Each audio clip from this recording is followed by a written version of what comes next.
everybody. This is really fun for me to talk about because applied animal behavior has basically been my passion throughout my life. When I was a child, I was a rider, horses. I used to event horses and compete quite a bit. Now that I'm older, I do dressage. It's safer. And I got into training dogs when I got married and couldn't afford the horses. But it's really been my passion. And when I went back to GRCC, when I decided that I needed a doctorate, it was because I wanted to practice in this field. There aren't that many doctorates in applied animal behavior, but it is a growing field. And I entitled this a little bit different than what was like on the schedule. I just put "It is a science, honest," because that's one of the problems that we have in this area is that most people think that there isn't any science, that we don't have any knowledge of things like companion animal behavior. And particularly dog training and things like cat behavior, people think that you can learn as much just by owning one as you could ever possibly want to know. Now they know if the animal has a physical problem that you need to go to a veterinarian, and you're probably better off listening to your veterinarian than your next door neighbor.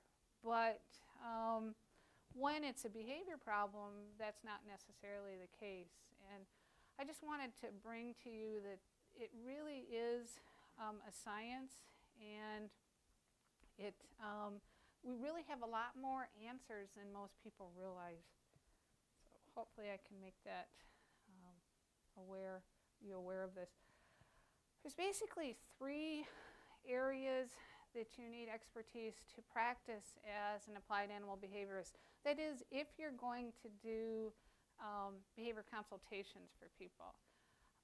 Like Dr. Vargo mentioned, my past, I was able to do a number of things besides behavior consultations. And for that, I didn't need the counseling psychology part. The counseling psychology part is because if you're doing consultations, these animals belong to people. And you need to know how you can communicate with your people and convince your people to actually follow through on the treatments. So counseling psychology is really useful. I've done, as he mentioned, court TV. It was really fun. I can also tell you that being a TV star is a little more glamorous than being a dog trainer. But it was a lot of fun. And I got that job simply because I was a dog trainer, and actually because I had a Doberman Pinscher. And what it was there was some woman who, her dog was a cadaver dog. A cadaver dog is a dog that finds dead bodies or body parts, things like that. And she was solving all these murders, and it was absolutely phenomenal. And come to find out, she was actually planting evidence. And so the court TV that I did, I played her, and my dog played her dog, and it was a lot of fun. I've also done things like I trained Toto in Disney on Ice. That was a lot of fun. I did not travel across the country because I'm kind of a homebody. But I trained, there were actually 4 dogs, 4 Cairn Terriers that we used, and I trained them and then trained someone else to do the traveling part. What other fun stuff? Oh, I've met Bruce Springsteen because of this. That was really fun. It's because his daughter is a rider. I've been able to meet like our Olympic jumping, the people that won the Olympic gold at the Summer Olympics for horse jumping. That was really fun. But it's a pretty diverse area. As Dr. Vargo mentioned, I've worked at different marine mammal facilities, and that's actually, I did that actually quite a while ago, and it's become really useful because I have a lot of students who go into this field, and I'm able to get them internships at these different places. But the area of applied animal behavior itself, the other two sciences are ethology. I'd ask you if anybody knows what ethology is, but since you're not supposed to talk until the end, I won't do that. Ethology is the study of animals in their natural habitat. So if you, most of you are probably familiar, particularly because you're likely all psych students, you're probably familiar with Jane Goodall's studies with gorillas. I say that because I've taught out of a couple of different psychology books here at GRCC, and they've both mentioned Dr. Goodall. That's ethology. And even if you're doing companion animals, there still is ethology. Now, most of the ethology is actually focused on different species, and I'll talk a little bit about how that's not entirely appropriate. But you really need a thorough understanding of your species. And if you're going to work with, like I work mainly with dogs, cats, horses, and citizens, which are parrots, mainly because that's most people own them. You need a really thorough understanding of all of these species and what their natural inclinations and behaviors are. You need to understand genealogy. You need to understand animal behavior, which is basically a biology area. And you need to know a little bit about physiology, but not a lot. Applied animal behavior is not really the domain of the veterinarians. Most people will go to their veterinarian, and honestly, most of my clientele, well, almost all of it, comes through veterinarian referral. But just like you don't need to be a psychiatrist to be a good psychologist, you don't need to be a veterinarian to understand animal behavior. Now, the second part is really important to me, behavior analysis. And it was behavior analysis that actually helped me develop a number of novel treatments that I was then able to go on and verify through research. Behavior analysis would incorporate learning, so learning of the animals, and then also something we borrow from behavior analysis that's really useful in applied animal behavior is how we actually assess the behavior problem. And towards the end of this, I'll talk a little bit about assessment and how behavior analysis helps us. So this is here because this is something that I'm not looking for. Like if I have people that come up and they maybe want to be in one of my graduate programs, I'm not looking for dog whisperers. Your experience is helpful, but a lot of people think that this is just like you simply know how to do it, and your dad did it, so you're good at it. It's not the case. It's just like psychology. The use of science is what really advances this area. Dog whisperers who decide to go on and actually get their education in applied animal behavior, those people are great. But you really don't want to limit yourself to just people who have had experience, because you can't experience everything that you need to know to treat these animals. Like I have here, you may be brilliant. Of course, I'm brilliant. And I have an excellent way with animals, too. But I have to admit I don't know everything. And it is working within the sciences that helps us to expand our observation skills and to come up with treatments that will help our clients. And as I have here, it really isn't ethical to learn everything on your clients, which is unfortunately how it often goes. For instance, these are pictures of cats. Most people are familiar with the visual communication capacities of cats. If you have a cat, you pretty soon get to recognize distance-reducing postures. So as I have here, their posture is soft. They actually approach. They will assume play postures. They arch their tail over their backs with an inverted U, but no piloerection. Piloerection is where the hair is standing up on them. So most people can recognize approach behavior. affiliative behavior where the cat actually wants to communicate with you, tail up, ears forward. Now in a dog, this would be interpreted a little bit differently, but you don't usually think about that. You see a cat, it's expressing this behavior, and you know it's not going to bite you. You also can see distance increasing. Most people wouldn't be confused about what these cats are trying to tell, like these dogs. You know, the black cat in the center, it's funny, I use that picture because I think it's fun, but that cat might not actually be angry. That's one that's kind of iffy. That cat might actually be playing. The other two, with the dogs, not playing. Most people pick that up because it's dangerous not to. So you learn that relatively quickly. But there's other things that people don't realize. For instance, we know that cats communicate with scent, but, and we certainly know that they spend a lot of time investigating the scent of other cats. Maybe you don't know that. Maybe you're not aware that that's what they're doing. But understanding these things about the ethology of cats, you'll understand that they're very prone to redirected aggression. Cats, usually the worst aggression you get out of a cat is when it scents another cat. So you have a friend that comes over and they just went to their mom's house and their mom has a cat, and they come in and the scent of their mom's cat is on their coat, and your cat attacks your friend.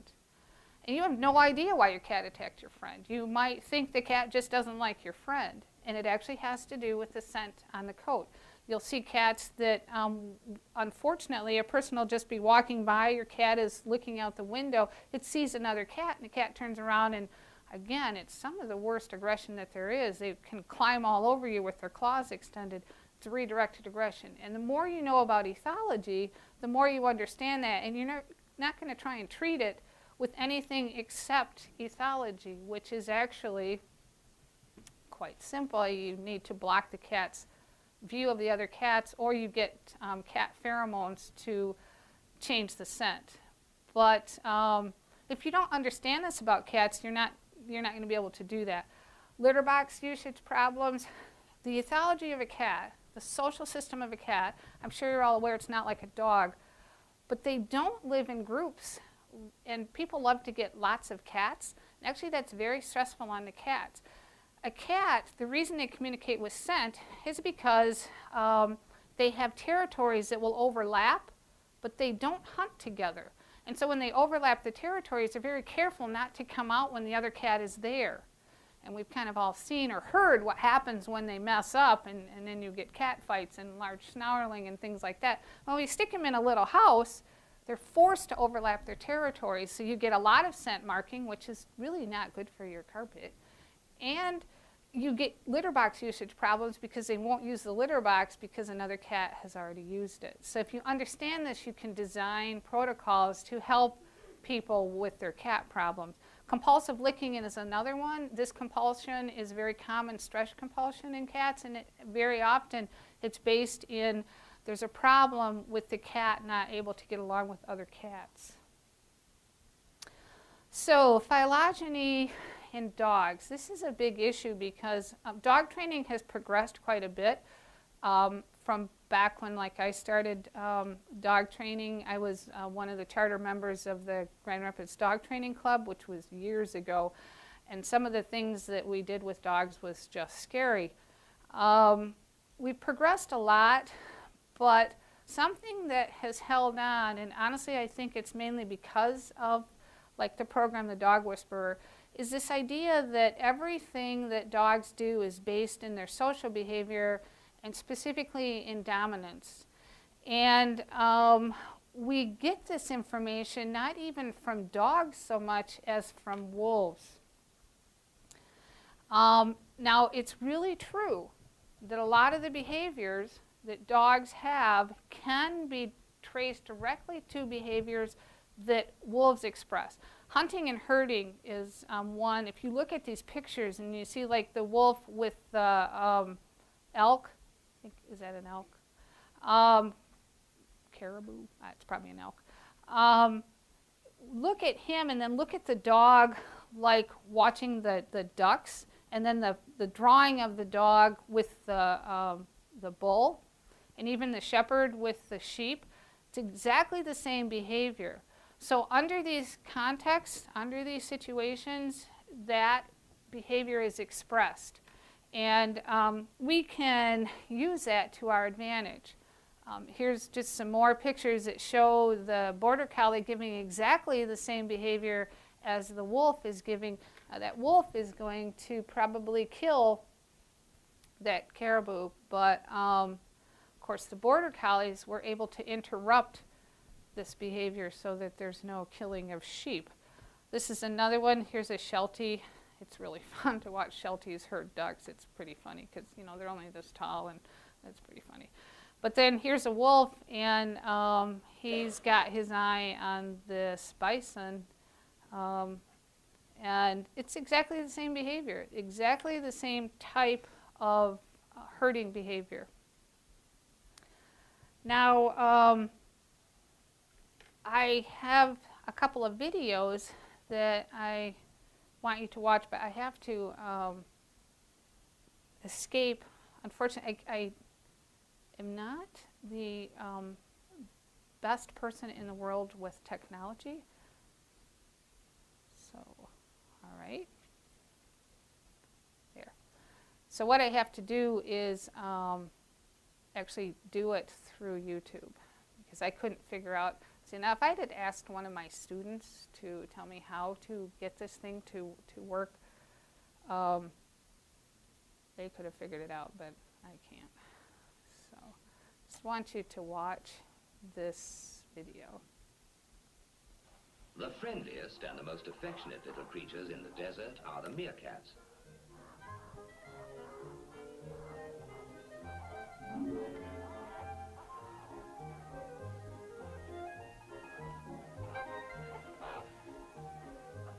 Sorry, fella.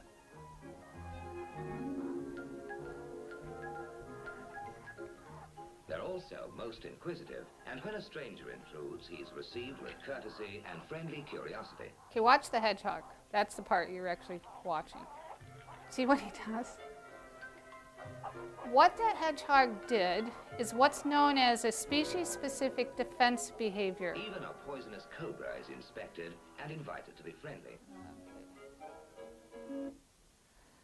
Now, I probably shouldn't have totally X'd out of that. Now I want you to watch this. Keep in mind the species-specific defense behavior.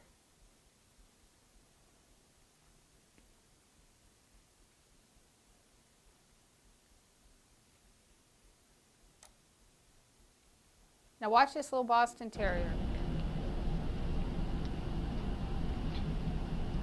Were you chewing on this? Were you chewing on this? Take a picture. I'm recording. Were you chewing on this, mister? Hey, were you chewing on my slipper? Show the slipper. Were you chewing on the slipper, mister? Is that what you were doing? Is that what you were doing? Were you chewing on the slipper? Were you chewing on the slipper? Go get that. Go get that, Tush. Okay, so they think that's kind of funny. And I'm not making a comment on, you know, whether or not they think it's funny. But what the dog was doing is basically a species-specific defense reaction. It's simply based in social behavior. When the dog lifts its leg like that, and when it sticks its face up, and when its tongue licks out, it shows that the dog is nervous. Certainly, we can all see that. But the leg lifting, and a lot of times when dogs will roll over on their tummy and people think, oh, he loves me, he wants his tummy rubbed, it's a submissive behavior and it's a defense reaction. And basically, what these people are showing is that they haven't taught their dog, they need to keep the dog crated, because this dog is basically afraid of these people, and they think it's kind of humorous, and they don't seem to understand how serious this is. Because a dog that's that afraid and that submissive, That was a young dog, and the dog will very likely grow up and have some aggression problems because it's going to, if they don't stop, the dog is going to start using a little bit of aggression to protect itself. So the more you understand ethology, the better able you are to help these animals. Social behavior in wolves is pretty well documented. It's really a lot of fun to watch video on wolves. It's pretty exciting. The problem is, it's all been extrapolated to dogs, and the dogs are not wolves. Dogs live with people, and people have their own social behavior. And one of the most popular practices in dog training, and actually in applied animal behavior with any species, is this idea that dominance and dominating the animal by force is the thing that gets you a good and healthy animal. That's what the relationship should be based upon. It's just as flawed as if that was your concept with humans. My husband has a small business, and he has people who work for him, and he was laughing one day, and he said, it's so funny that we, you know, a lot of people will still spank their kids. He thinks it's only because we're able to, because sometimes he would like to spank some of his employees or punch them, and it's against the law. We can't do it. There's repercussions. And unfortunately, what we seem to do is to practice these inhibiting behaviors on other species, when in fact social behavior should be built on dependence. You don't raise your kids to be dependent on you, but you do raise your dogs to be dependent on you. And if you use a lot of dominance and force, if you're having a bad day and you're kind of weak, you've honestly taught the animal that what counts is force. So we try to stay away from force as a controlling measure. The other thing to remember is that dog breeding is completely different than natural selection. And we have such a variety of breeds that even though I pointed out a number of the things that are similar in dogs and wolves, there are so many differences between breeds. For instance, you didn't see Boston Terriers herding the dogs, right? There are certain breeds that have this predisposition to herd and others who do not. Interestingly enough, very little studies done on breed differences. One of my loves is research, and this is an area where we need far more research. There's a professor down at Florida State who he and I are starting to do a study evaluating breed differences. This Friedman study is the only study that's ever been done that actually evaluated breed differences, and I have here for general reactive behavioral differences, what it was they took 4 puppies out of a wire fox terrier litter, a Basenji litter, a beagle litter, and a Sheltie litter, and 2 of them they indulged and raised 2 of puppies out of each one of these litters. They raised so that they let the dogs do anything and encouraged them to do anything, and 2 of them they raised so that they taught them to sit and things like that. And this study was done when they were probably using force to do this. And then what they looked at was how the dogs reacted if they put a bowl of food in the room, and when the dogs approached it, they spanked them. They looked at latency to return. Hopefully you all know that that means they looked at how long it took the pups to get back to the bowl. That is the extent of the research that's been done on breed differences. So we need a lot, because we all know that Chihuahuas don't act like German Shepherds. They don't just look differently, they act differently. And so we need a lot of data on these breed differences. Behavior analysis is the other area that you need information on. You can't just be a behavior analyst, though. You really do need to fold it inside of this animal behavior and ethology. Behavior analysis, unless you're a behavior analyst, it sometimes seems to get a bad rap. People consider the principles to be very basic. But the fact is, the workings and the expression of these principles is very complex. And it's, as it says here, it's always dependent on the environment and the learning history of your animal. or your person. And these are the basic principles. You basically have reinforcement and you have punishment. We define them so that there's positive reinforcement and negative reinforcement, but it's really just for tradition's sake, because it is, particularly the reinforcement thing, it's kind of difficult sometimes to decide whether it's positive or negative reinforcement. But pretty much the idea is positive reinforcement means that the behavior got the organism something that they wanted or needed, and negative reinforcement is where something bad was going on and the behavior they did made the bad thing stop. Both of these will increase that behavior. Whatever made the bad thing stop will be more likely to happen again under those circumstances. Whatever the animal did that got the good thing will also be more likely to happen. Punishment's the same way. Positive punishment sounds like some new cool thing that developmental psychologists do, but actually positive punishment is where you get something that is aversive, and so you stop doing the behavior that you were doing when that bad thing happened. Negative punishment is where you lose something. So negative punishment would be if your dog is playing with a ball and he keeps knocking it under the sofa, pretty soon he'll quit batting it that way if he's paying attention.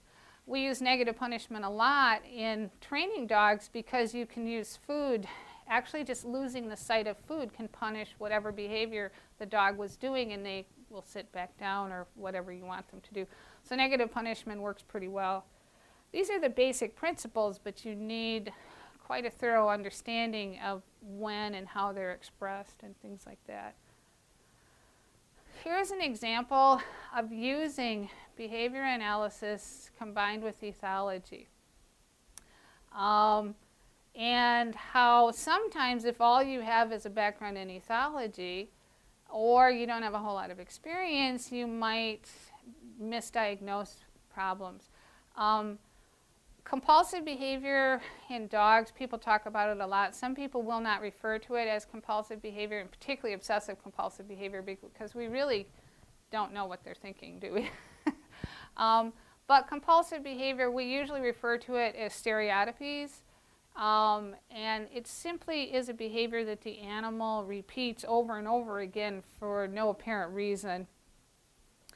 It's not always functionless, and once again I'm going to have to escape because I have a video to show you.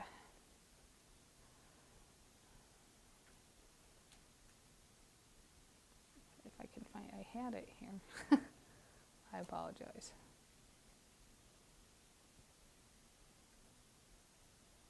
I should have thought this through. I don't know where my folder is.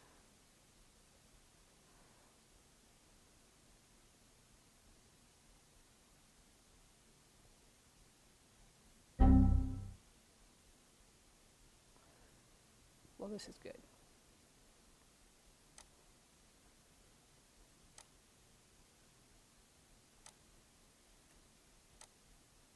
It took a while, but I'm here. Okay, so watch this dog. This is a Doberman Pinscher, and she's doing what's known as fly catching. There's no flies. Right now she's licking herself, but just it's pretty funny to watch this. Dobermans are prone to compulsive behavior or stereotypies. This dog would do this as long as you could be in a room with this dog for 4 hours and she would sit there and do this. Unless she decided she had to go potty or something, and then she'd ask you to go out, and then when she got back in, she'd do this. Okay, what I had them do was video when they weren't here. So see, they're leaving the room.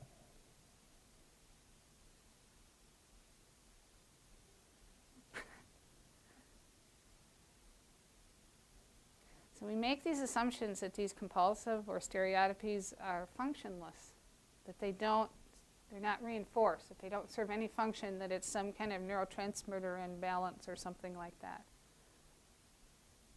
And this is, if they come back in, and unfortunately I don't have the return to baseline thing. where, so you can see that as soon as they come back in, she does it again. With the video, what it showed that after a while, after she quit wondering if they were going to come back in, she just laid down, went to sleep. No fly catching at all. So that behavior served a function for her. It just is going to play over again.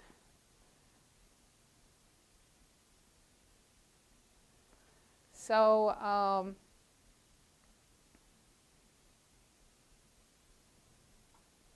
you have to be aware. You have to think about everything. Does it serve a function? You have to set up your assessments so that you can see whether or not this behavior, under what circumstances it occurs. And for a behavioral intervention for that dog, just identifying the reinforcing contingency, you know, if your dog does that, it's pretty bothersome. So they're probably talking to her. Either they would start by telling her to stop it, or then they probably moved on to, oh, you know, just don't worry, there's no flies or something like that. And it reinforces the behavior. You find this a lot too with dogs that like break a leg and they have a cast on and they'll limp with the cast. And you take the cast off and they'll continue to limp on the leg. And I've actually done it where I said, well, let's wrap the other paw. And they start holding that one up, you know. It's got to do with reinforcing it. With this Doberman, it was pretty easy. They had to reinforce this, differentially reinforce acceptable behavior. It sounds complicated. All it means is that we're not going to pay any attention at all to her when she's snapping at flies. Instead, when she's laying there and being relatively normal for a Doberman, that's when we're going to pay attention to her. And it really wasn't that difficult to get her over this problem. Here's another one.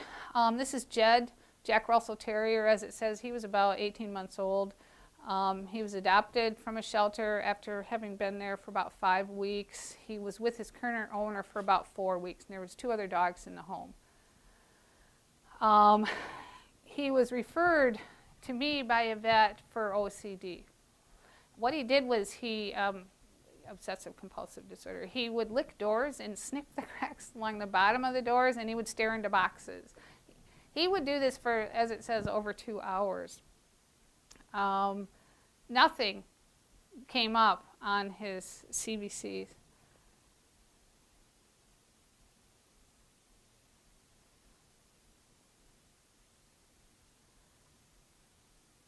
This first just show you, this is this is what he would do all day long. Basically nothing. He'd just stare into the box forever. Yeah, yeah. And the owner could redirect the dog. If he called the dog, or she, excuse me, she could get the dog to actually look at her, but the dog would then immediately go back to staring at the box. Now, you can almost understand, and if you think about the ethology of a Jack Russell, they will do that if there happens to be a rodent in a hole. They can be very patient. As a matter of fact, I've actually never owned a Jack Russell, but I used to show Welsh Terriers a lot in competition. I had the #1 Welsh Terrier in the United States, and also she was the most titled Welsh Terrier in the history of the breed. But those dogs, can't remember what I was going with. Oh, I have put on game titles on her, which is where they hunt, and the animals don't get hurt when it's a title. But basically, these dogs, they're so varmint-oriented that they'll go and they'll get themselves stuck in a hole. If they're chasing like an animal that goes to ground, they'll get stuck in a hole.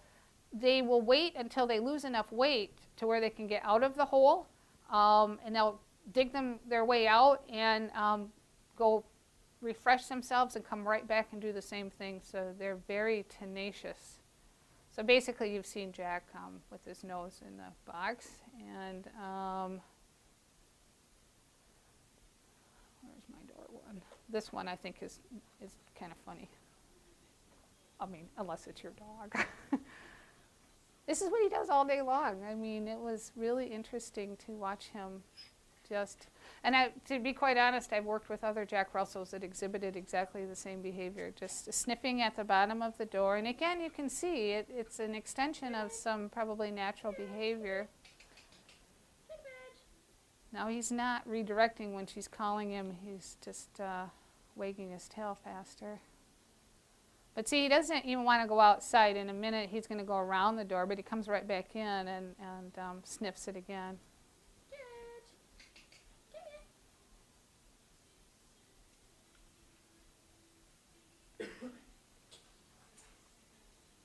He prefers to sniff this side of the door. So, with Jack,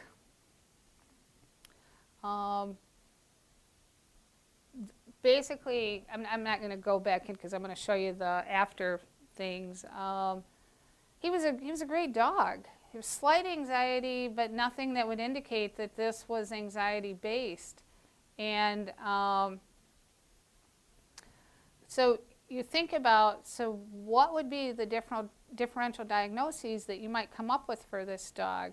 And pretty much you would think that putting them on something like an SSRI or a tricyclic antidepressant might be the answer. There are tricyclic antidepressants, Comacalm, which is clomipramine, that's actually been licensed for dogs. And so you would think maybe that's the approach.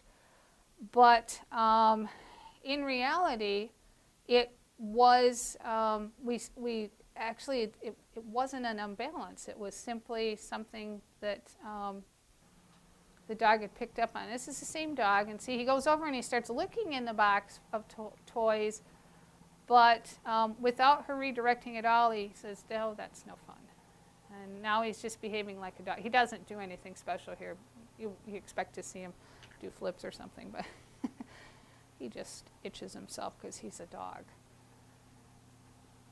So this is the after, no drugs. And then the door. You can see he'll still look a little bit, but he's certainly not obsessed. And you can see that I did, you might, if you paid attention, you might see that I did put a rug down. So when we first started the treatment, to change the context as much as I could. But actually this dog, if anybody opened any doors, he would sniff at the bottom of the door. So it was a great success considering that she didn't have to give him drugs. People don't like to give their dogs drugs because they're expensive and dogs aren't insured. So basically, it wasn't as much reinforcement. Like with the Doberman, it was probably functional. But with this dog, it was actually a reduction in anxiety, I think, that did it. So like more predictability and control of the environment, putting him on a schedule, believe it or not. Dogs that are like that, hyper, schedules are really good. Working on dependence and more mental stimulation. So we had her do some obedience with the dog, and these puzzle feeders, enrichment toys for dogs, those work really well with some of these smaller, really excitable dogs. So this, I'm going to kind of go into the importance of functional assessment, because this is the other part of behavior analysis. It's not just assessing and using the behavioral principles to be able to treat the behavior, but it's also actually using the assessment protocol that you find in behavior analysis. And this is just one example. I work with a lot of shelters and actually with different veterinarian offices, because dogs get afraid when they come into a veterinarian situation or a shelter situation. It's very intimidating and it's very stressful, and a lot of animals react with fear, and when you get fear, you get defensive responding. That's a problem. The problem is, how do we keep our handlers safe and keep the animals happy? So this is the overall picture of a behavioral treatment funnel. And you first think, over on the end, we talk about behavioral expression dictates, and I'm just talking about behavior analysis and the principles themselves. So you're going to look at control by consequence, and that includes that reinforced behavior increases in frequency, loss of reinforcement will decrease behavior, and motivating operations. This means any behavior that ever occurs has to have motivation or it won't occur. And so you have to look at what might be motivating the behavior. Over on the evaluation components, usually in a clinical setting, it's observational analysis of behavior components. If you do assessment with pet owners, you don't have to simply rely on observational analysis, because you can actually do functional analyses where you actually present different antecedent prompts and see if the animal reacts, or change the consequences to the behavior and see what happens. But usually in a clinical situation, whereas you might think that they'd be more inclined to do it, they usually don't have time to do it. So it usually takes an observational analysis. What you want to do is assess your response, because the intervention rests on your ability to assess that response. All we're looking at is the interaction between the behavior and the environment, and to see what is supporting that behavior. So again, what you want to think about is reinforced behavior increases in frequency, and loss of reinforcement decreases behavior. Those are your tools. That's how you're going to fix this. So reinforcement is actually a descriptive term. This is a little confusing, but it has to have 4 components or it's not going to happen. The first one is that there has to be motivation. If there's no motivation, the behavior is not going to occur. That's you can lead a horse to water, but you can't make it drink. No matter what your animal knows, if there's not motivation to perform the behavior, it's not going to occur. So there has to be motivation. There has to be a response, and then there has to be a consequence. That person is like supposedly showing that people leave when the dog does the response where it shows its teeth. Then the following thing is the change in behavior that occurs. So there's 4 parts. So reinforcement is stimulus change that improves an animal's circumstances, and it increases that response in the future. So an approach of person, the dog aggresses, the person goes away. So right there, aggression is reinforced. Extinction is where you withhold reinforcement. So this is exactly the same thing, but that silly picture is because I couldn't find a picture of somebody that was standing rigid in front of an aggressing dog. So I didn't have any volunteers to take pictures for that. So that's just showing that she's not leaving. So that would be extinction if you didn't leave. There is a problem with extinction, though. And the problem with extinction is that you can't be specific about what behavior is being reinforced. All types of other behaviors might occur during extinction. So here's our observational behavior assessment. This is almost pure behavior analysis. You have your motivational operation, which is your motivation. You have your response, and you have your behavior function. Now, first off, so what emotion do you think these guys are expressing? Looks to me like they're probably afraid of the camera person. Same with these cats. They really don't like the camera person, do they? And you really have to think about what is the emotion behind this. So we can figure its fear of approach is the motivation. They're afraid when the camera guy approaches. This is particularly true if the behavior changes from maybe the animal was cowering, but when the person approaches, you get more fear behavior. Of course, you have to be able to read fear behavior to be able to assess that. Now we're going to look at our antecedent events, and there we go. So it's approach of a person. Now we're going to look at our reinforcing events. So what's reinforcing? If it's an approach of a person, what do you think these guys want to happen? This is pretty simple, isn't it? I want the guy to go away, or the woman. It would actually reinforce the behavior if the person simply quit moving forward. And sometimes you use that if the animal is afraid from like way across the room. You can even look away from the animal. Might actually reinforce it because things don't kill other things unless they're looking at them. So that's probably part of why looking away is actually effective. And even if you've reached your hands out, if you pull your hands away, any improvement in the animal situation will actually reinforce whatever the animal was doing at that time. So we have to look at our function of the behavior. What's it doing? It's increasing distance. So we've got all this information, and you might think you can just do this without a funnel, but it honestly works a lot better if you think it all through with the funnel. So here's our behavior. They're aggressing.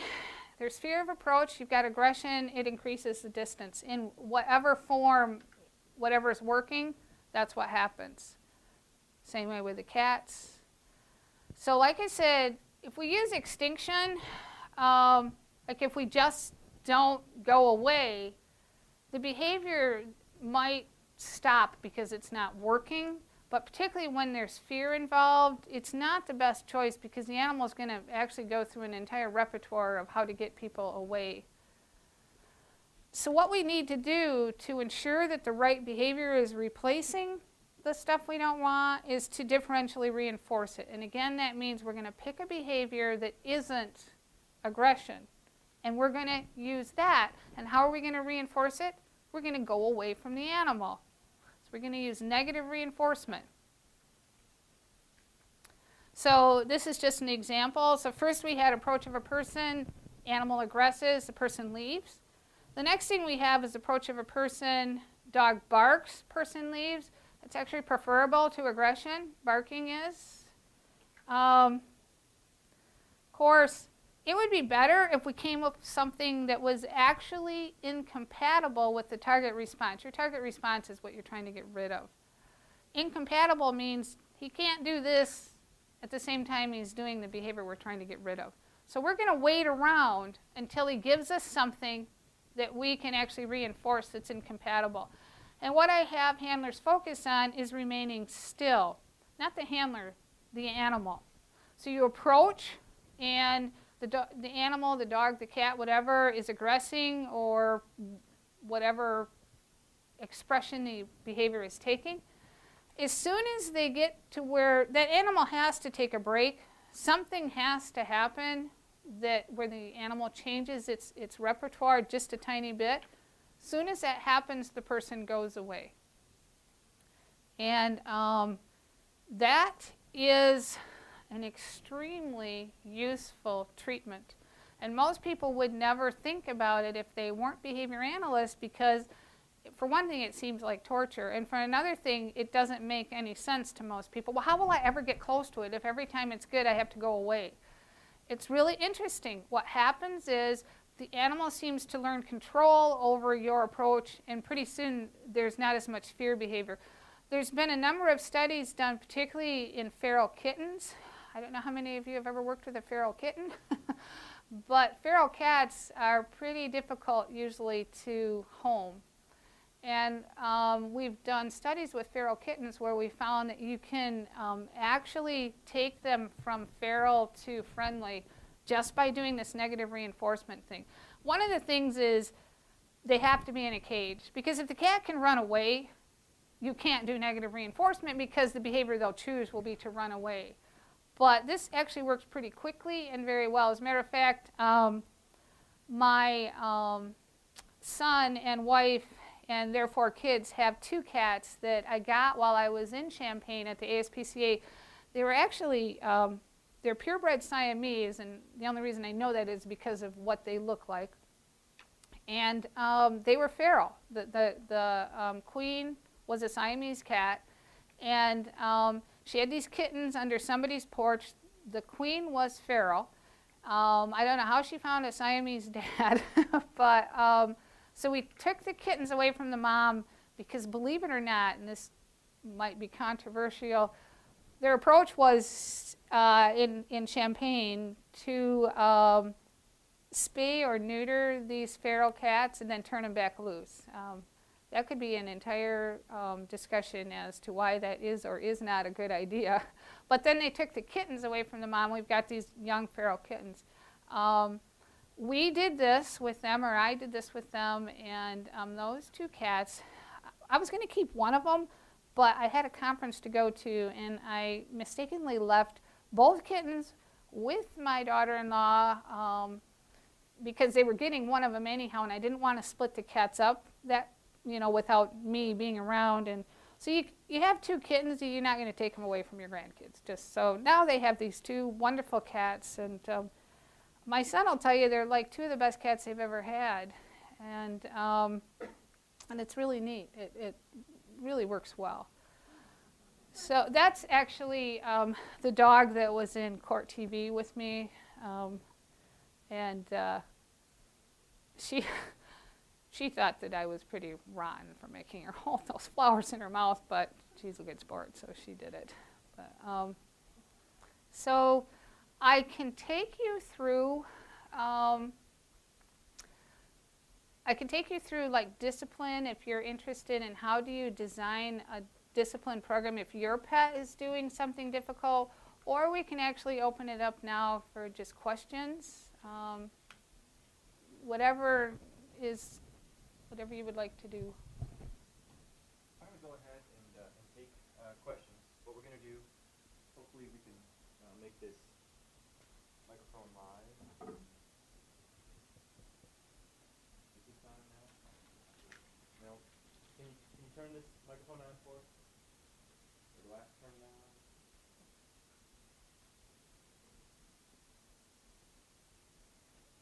We could hand this one around. I think now it's going to work. All right.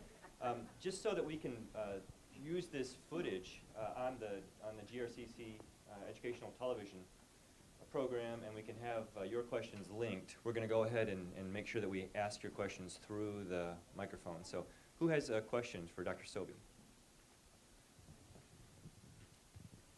What's the toughest case study you've had to do of any type of animal?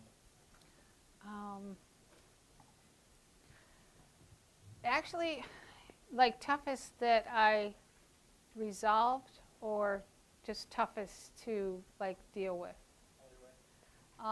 Toughest that I resolved was a Kerry Blue Terrier that was really over the top. And the only reason that this dog was aggressive towards almost everybody except its owners, but was also, like, as far as I'm concerned, an incredible nuisance to its owners as well. It had compulsive behavior whenever it was in the backyard. It went after the wood pile, and it probably started, quite honestly, there's probably something in the wood pile, but the dog continued the behavior, and just as soon as it got out, it would go after the wood pile. And again, it was aggressing at everybody. And they lived by a school for developmentally disabled children, so it was really dangerous. The only reason I feel I was able to be successful with this dog and without the use of drugs, which isn't necessarily my goal. I will use drugs if it helps. But in this case, we didn't need to, and I owe it all, I think, to the owner. She was actually a psychologist who worked in nutrition, and I guess she appreciated dedication to a project. But yeah, that dog turned out really well, and it all had to do with just reinforcing, actually using these same type of techniques, not necessarily negative reinforcement, but differentially reinforcing the behaviors that we wanted, teaching the dog new behaviors, and one of the treatments I designed that helped with this dog is that, believe it or not, if a dog is aggressing and it's afraid, and most dog aggression is actually based in anxiety. Most people don't realize that, but most of it is. And one of the treatments I designed is if you can teach the dog to go forward and target, touch its nose to the person's hand, the dog actually will calm down in that situation. And once we got to the point, we actually started with a muzzle so that we didn't dog biting people. But all of these things, this package was really successful. Otherwise, like honestly, in family situations, I will euthanize the dog if I don't think that they can do it, and those are always the hardest. So operant conditioning is important, so pay attention in your general psychology class. Who else has questions?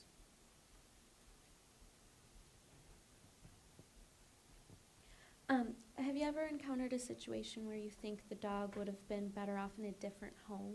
Oh, many times. Realistically, the dog's behavior is a product not just of its, as I mentioned, not just of its genetics, heritage, not just of its learning history, but of its environment in that particular home. And certainly the dog would be better off in another home, but it all depends on you're working with those clients, and I don't take dogs. Very rarely do I take dogs and work on them and then rehome them. Sometimes I will, but very rarely actually. Particularly if the dog has been aggressive, even though it would have been fine in a different home, it's sometimes too dangerous. But yeah, certainly not all, but a lot of dog behavior is because the owners are misinformed. And unfortunately, people don't realize how incredibly important it is to work with your puppy.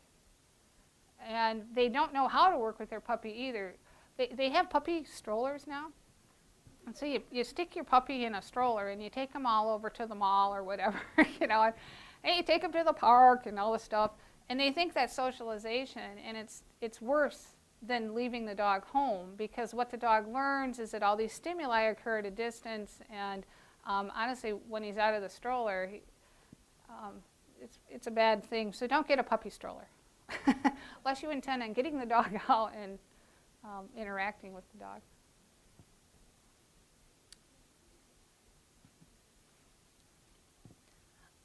It seems that we seem to know much less about cat behaviors, and on top of that, many of us have multiple cats. But why do you think that we don't hear many problems with cats? Do you think it's just not a matter of being reported, or do you think these cats learn to coexist? I think it's not being reported, because I see a lot of cat behavior problems. And in some cases, cats can coexist, but it depends. You're honestly lucky if the cats can. If they have made the arrangement to where this is my area, you're lucky. And you're particularly lucky if you have multiple cats and you don't have litter box issues. That's really big. If you're going to have multiple cats, you need one more litter box than you have cats, always. The litter boxes need to be more prominent, which means you need more litter boxes, and they need to be out where people can actually see them, because the cat needs to be able to escape. All of these things. It's so funny, because almost every single one of my cat clients prefaces, when they talk to me, the first time they talk to me, they preface it with, well, my cat's really weird. So I'm thinking that all cats are really weird. It's just they are a different species, and yeah, I think there's actually a lot more cat behavior problems than what is reported. I think part of it has to do with people are used to dog trainers. They're not used to cat trainers, and I've done articles on how to train your cat. I've had students that do research in how to train your cat. And cats are very trainable, but realistically, their behaviors in your home, we're not really talking training. You have to adjust your home to the cat's ethology. In some cases, you don't, but in a lot of cases, you do. I have two questions. The first question is, how often do you see veterinarians using or referring to counsels of applied behaviorists such as yourself? And the second one is, have you ever seen a case where there was absolutely no help in reconditioning animals that have been rescued who have had really bad pasts? So how often do they refer to behaviorists? I actually did a survey when I was teaching at Western. I had a group of students do a survey of area veterinarians, and actually the majority of them do refer, but unfortunately there's not very many people to refer to, and so it might be questionable the actual abilities of the people they're referring to. That can be a problem because if you go to somebody, and they're all charging quite a bit of money, but you go to somebody and they tell you to do something and it doesn't work, you think it's hopeless. And it's actually just that the person didn't know what to do. I'm always happy when I can come in after somebody has been there and it has failed and I can help them, because that really doesn't happen that often. It's not that I can't help them, it's that I don't get called that often after it's failed with someone else. I definitely think that there are dogs that can't be rehabilitated. And the other thing that worries me a lot is contextual control. So the behavior that you have an existing behavior, it's been expressed in multiple contexts or multiple environments. You treat it in a certain environment, and then like the shelter, and then the animal goes into a home situation which is similar to the original context that got it put in the shelter, and the behavior will return. What works well is a lot of shelters have people who will foster and do the behavioral stuff at their home, and that helps to pull the treatment across context. But unfortunately, there are a number of animals, particularly with aggression, that I just, particularly when there's so many animals in the shelter, some of them need to be euthanized so these others can be adopted. People have a propensity to stay away from black animals. Instead of looking at behavior, they're looking at cute and spotted. And I mean, you just have to weigh, is it really a good idea to adopt out this really cute dog that you know is going to bite people? So, yeah.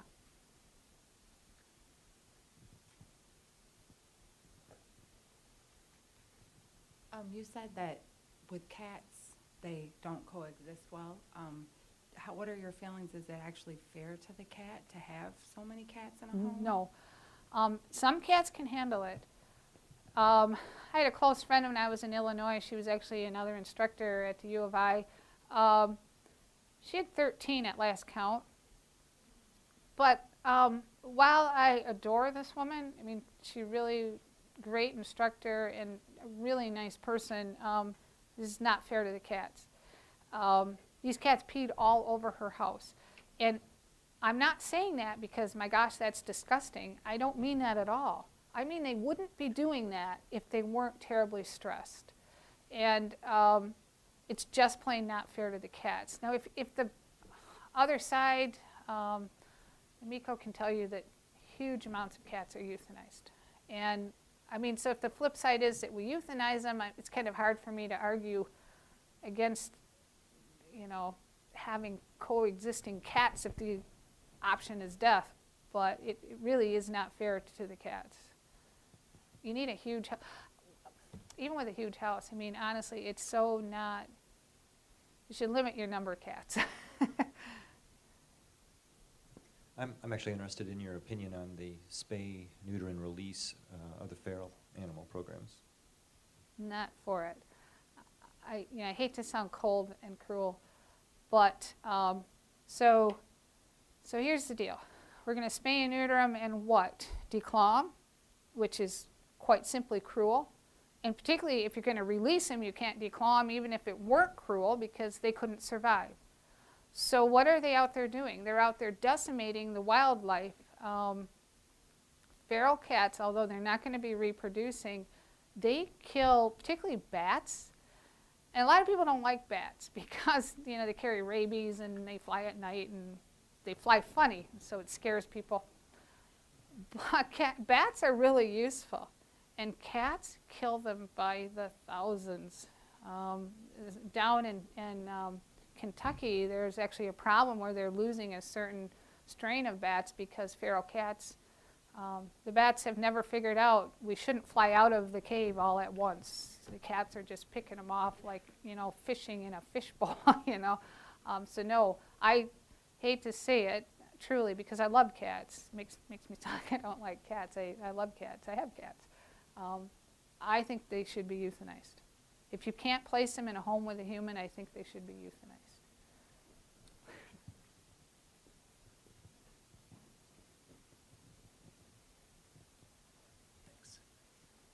I know of a couple different dogs and dog owners who've had issues with children. I know mine too, like I got her from a shelter. She was born and raised there. She's adjusting really well, but still has issues with kids. And I can tell that it's based out of fear, but I know other people who've had that issue too. Is that, Jimmy, what's your idea on issues with dogs and children and why that might occur and ways that maybe we could train them to be better? The why, I'll start there. It can actually be genetic or learned. And when I first started out as a dog trainer, particularly, I shouldn't say when I first started out, so I'd been a dog trainer a while, and then when I really started getting into behavior analysis, I was quite convinced that, somebody did something. These kids did something that made these dogs not like them. And I've been practicing for many, many, many years, and the longer I practiced, the more I saw that there has to be a genetic component to aggression. It's really interesting. There are certain strains of border collies that are either dog aggressive or child aggressive. So it's really quite interesting. But as far as what you do, there you have to take it back to those fundamentals. You have to look at the ethology behind the situation. It usually is fear. And then you have to work with operant conditioning to change it. I do not like to medicate dogs with aggression problems with children. It's far too dangerous because as psychology students you might be aware that some compounds, when it reduces the anxiety, it also reduces inhibitions. That can make it very dangerous. But again, sadly enough, if you have kids, best is to get a puppy and raise it yourself, but to find somebody who can help you raise it. I was going to bring my dog. Dr. Vargo was looking forward to meeting my dog. This isn't actually my dog, believe it or not. My dog is a German Shepherd, and I have 9 grandchildren. And while I probably should have gotten a dog out of a shelter with the 9 grandkids, I went to a breeder because I wanted a puppy that kind of had a clean slate. And this silly dog is good with any kids at all. And I know it's because of how I raised him, and that might sound arrogant, but he has context-specific behavior. And so he's actually shown me there's certain situations where he could easily be aggressive, and he's a huge dog.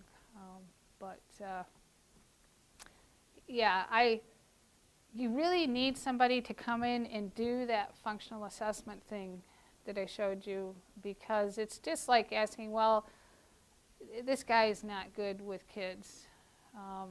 You couldn't really have a package that fits everybody that doesn't like kids. I wanted either her dog or one of the dolphins from Sea Life Park, and she wouldn't do either. Right. Other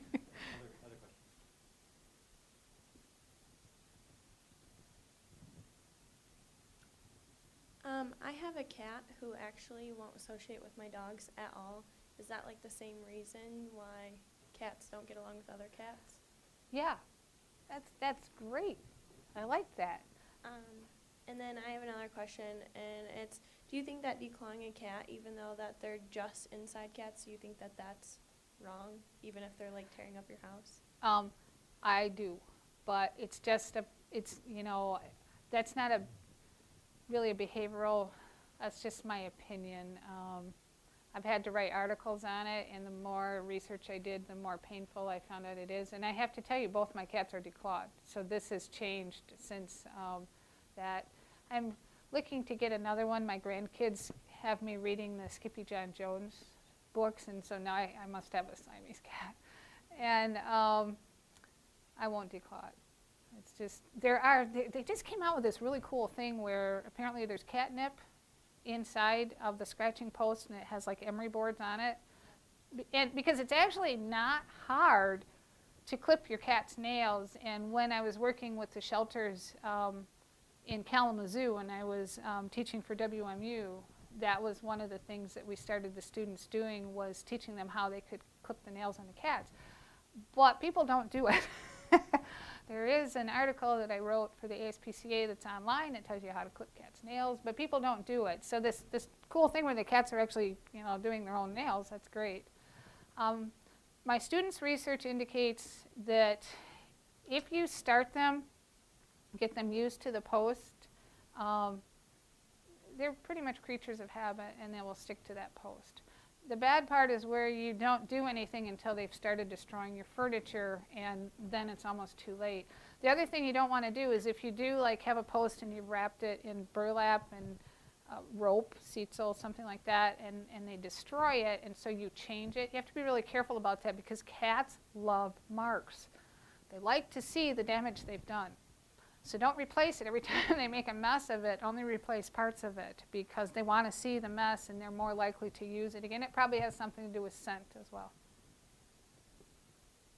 I have two questions. As far as dogs and cats coexisting in the same household, your opinion on that, and if you do bring a new kitten into a household where there's already a dog, do you have any suggestions on testing the kitten's temperament to find a kitten that might adjust well to the house? Wow, that's a great question. Most people don't think about that at all. They think about whether it's cute. Dogs and cats are fine in houses, and if the animal is, like if the dog, the problem with dogs is that if the dog is afraid of the cat or the dog has chase instincts, which a lot of them do, they'll kill the cat. So that's bad for everybody. I mean, particularly the cat, but it's just bad for everybody. So you have to be careful about that. But considering that the dog has a relatively mild prey drive and doesn't chase or anything. Yeah, I like I said, I have 2 cats, and I've always had both cats and dogs, and come to think of it, kids, and they all seem to coexist. But one of the things, like, if you go to the ASPCA's website, and the only reason I'm advocating this, it's not so much that I'm, trying to get you, affiliated with the ASPCA. It's that I either wrote or edited all of the behavior protocols that are, if you go to the virtual website for the virtual behaviorist, and I have one on introducing cats and dogs and cats and cats and cats and dogs and stuff like that. So assessing the temperament is fantastic. You should assess the temperament of a cat before you bring it home to live with you. And particularly if you have other cats. If you have an old cat that just likes to lay in the sun, don't get a really rambunctious kitten because you're going to have trouble. Also, never play with your kitten with, they make these things where there's strings hanging off the fingers. Very bad idea because cats learn to grab at your fingers and stuff. Play with your cats with toys that are distance so that you don't have them clawing you. Okay, my last question, I promise. Okay. Do you ever encounter cases where the dog has behavior that could be very easily corrected or controlled, but the people in the family are just very hard to deal with? Oh, yeah. They don't take your suggestions for handling or training the dog. What do you do in those situations?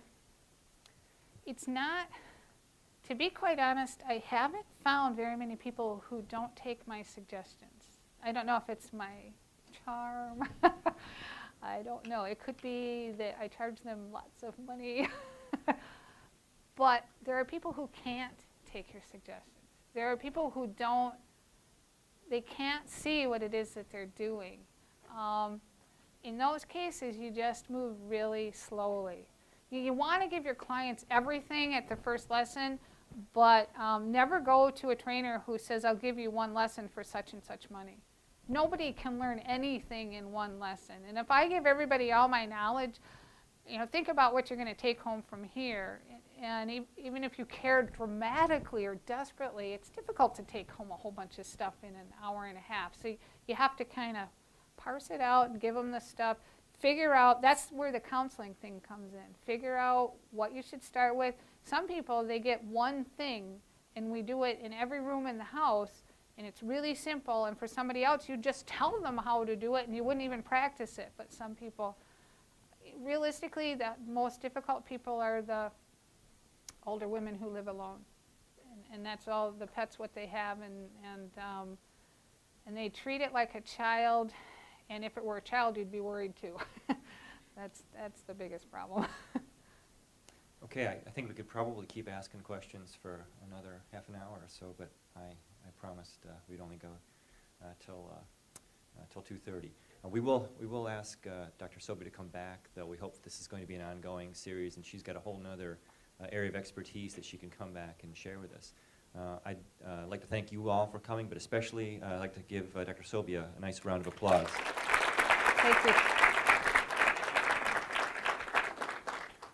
And again, anybody who is here for Dr. Byerwalter's class, the sign-up sheet is down here. Thank you very much for coming today.